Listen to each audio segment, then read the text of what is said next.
Hello, dear friends. It's fine to criticize corporate capitalism, as did 3 US presidents, as well as criticize the destruction of ecosystems. But they do not criticize chemtrails.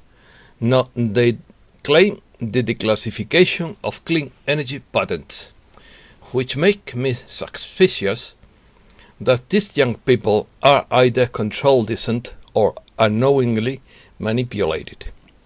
Opinion piece. Rebellion against the financial system.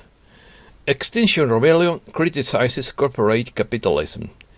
The fundamental problem would be the destruction of ecosystems, but they do not call for declassification of clean energy patents. Nor do they protest about chemtrails littering the sky. The CO2 tax would have become the bigness, but carbon dioxide is the fundamental food for plants. They forget other industrial gases that are much more toxic and harmful. Jefferson, Roosevelt and Eisenhower all criticized the new corporate capitalism. Let's start. The Extinction Rebellion movement, both in the United Kingdom, is now aiming to criticize the financial system after having defended an ideal of social and ecological justice.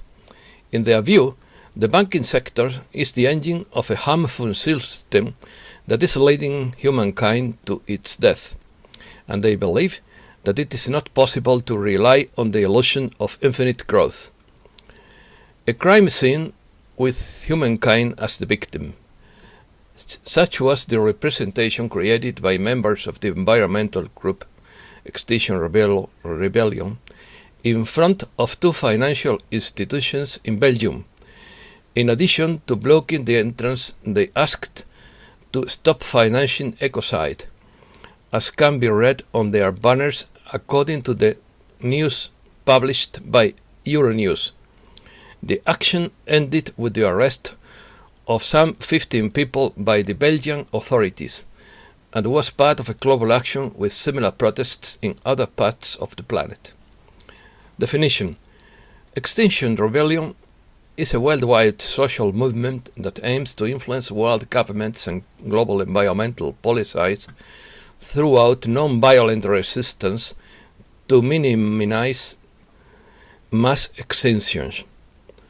Throughout civil disobedience, the movement demonstrates against the mass extinctions of animals and plants, as well as the possible extinction of humankind as a result of the deterioration of their habitat.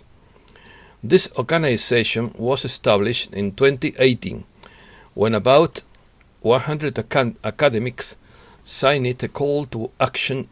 Activists from the British organization Rising Up initiated Extinction Rebellion actions in October 2018.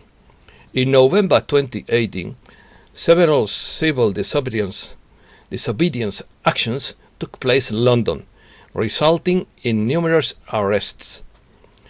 The movement uses a stylized circular hourglass known as an extinction symbol to serve as a warning that time is rapidly running out for many species because of ecosystem destruction.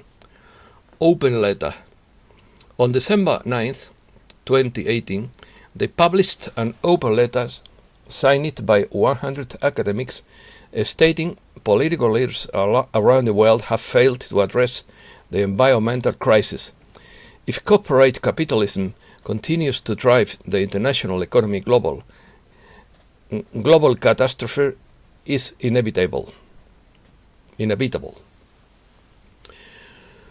We also call on citizens of the world to stand up and organize against the current complacency in their particular contexts, including in defense of indigenous peoples' rights, decolonization and restorative justice, joining the global movement that is rebelling right now against extinction. Collectively, we must do whatever is necessary in non-violent ways to persuade political institutions and corporate leaders to abandon their complacency and denial. Business as usual is not an option. Global citizenship will no longer consent to this failure of our planetary duty. Each of us, especially in the materially privileged world, must commit to accepting the need to leave less footprint, consume much less, and not only safeguard human rights, but also our responsibility for the stewardship of this planet. Destruction of ecosystems. The results of the ecological crisis are equally serious for us and our planet. Countries are exploiting natural resources at a rate greater than their capacity to regenerate. If this continues, not only will we lose our natural wonders, but our planet will no longer be able to sustain the global economy and our quality of life for decades to come. From the loss of insects to pollinate our crops, to the collapse of fish stocks that feed billions of people around the world, life as we know it will become significantly more vulnerable and volatile in the coming years if action is not taken to prevent further biodiversity loss. It's not just a matter of losing the wonders of the nature. With the loss of even the smallest organisms, we destabilize and ultimately risk collapsing the world's ecosystems, the networks that support all life on Earth. The health of the ecosystems on which we and all other species depend is deteriorating faster than ever. We are eroding the very foundations of our economies, livelihoods, food security, health and quality of life around the world. This truth should be told, and we should take action to avoid a series of irreversible tipping points that would permanently destabilize life on Earth as we know it. Corporate capitalism. In economics and social science, the term corporate capitalism is used to describe a capitalist marketplace characterized as being dominated by hierarchical bureaucratic corporations which are legally required to perceive profit. Corporate capitalism has been criticized for the amount of power and influence that corporations and large businesses interest groups have over government policies, including the policies of regulatory agencies and their influence on political campaigns. Many social scientists have criticized corporations for not acting in the best interests of people, and their resistance seems to run counter to the principles of a democracy, which assumes that there are equal power relationships among the individuals who make up a society. Thomas Jefferson, one of the founders of the democratic system in the US, expressed, in quotes, "I am hopeful that we shall crush and at its birth the aristocracy of our moneyed corporations, who have begun to challenge our government in a struggle of power and defiance of the laws of our nation." Franklin Delano Roosevelt, in a message to Congress on April 29, 1938, warned against the growth of private power that can lead to fascism. The freedom of a democracy is not safe if the people tolerate the growth of power in private hands to the point where it becomes stronger than the democratic state itself. That, in essence, would be fascism, the ownership of the state by an individual, a group, or anyone else who controls private power. Internal Revenue Service statistics show in 1935 the following startling figures.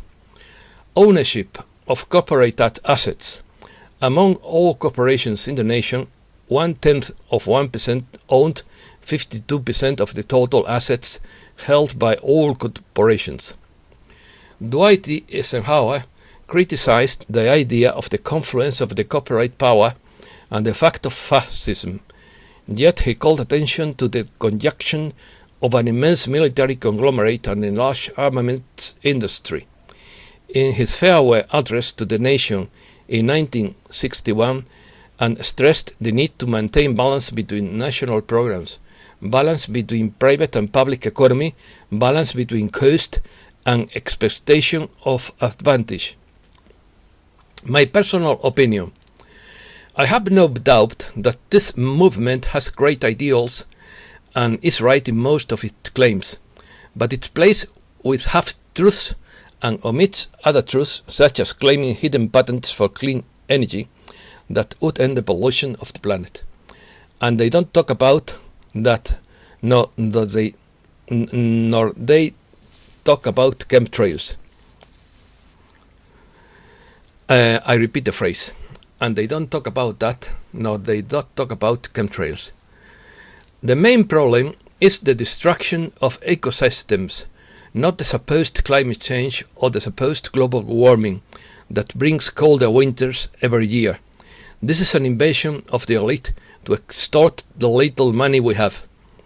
It is true that there is a climate change, as there have been many climate changes in the history of the planet due to solar cycles, and astronomers have proved that climate changes are taking place in all the planets of our solar systems because of the sun.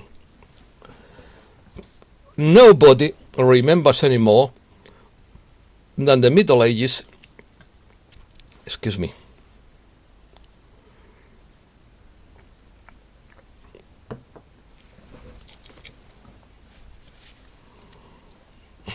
I repeat it. Nobody remembers anymore that in the Middle Ages there was a much stronger global warming than the one we have now, and then there were no industries that produced pollution, unless we want to blame it on water mills or the cow's wind. It is precisely the cyclical climatic changes that explain the fall of great ancient civilizations such as the Roman Empire. Therefore, the fundamental problem wouldn't be the change of temperatures, but the constant destruction of ecosystems, which in turn produces the extinction of species. This doesn't mean that pollution is good, which is always very bad, should be reduced. But carbon dioxide is the fundamental food of plants, and this is well known by greenhouses owners who buy this gas to make their crops grow faster. In fact, since the increase in the proportion of CO2 in the Earth's atmosphere, there has been an increase in the number of plants on the surface. But the problem is again that ecosystems have also been destroyed. Other gases are not as healthy and natural, and it is to them that all efforts should be directed. That is why, in my opinion, this idealistic movement, like many others, would be another new form of controlled dissidence with the sole objective of impoverishing nations, with an elite tax on carbon dioxide which feeds plants, while forgetting other gases that are much more toxic and of which they speak nothing or almost nothing because they are not interested. Short news. Emergency declared in Florida due to the collapse of a dam with contaminated water. Authorities fear that the surrounding area could flood quickly after detecting a rupture in one of the walls of the pond.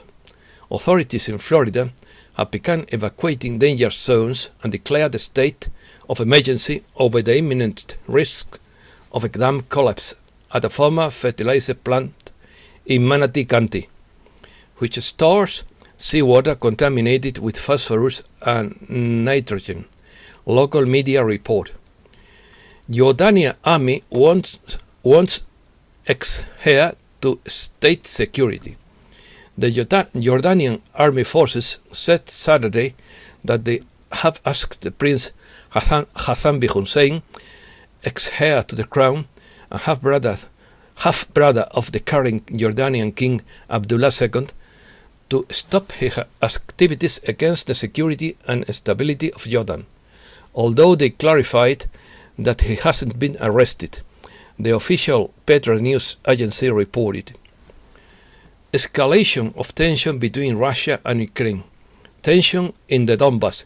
The scene since 2014 of a war between Ukrainian army and Russian-backed separatists has sought with mutual accusations between Kiev and Moscow of troop mobilization and preparations for a possible offensive, generating concern in the US and NATO.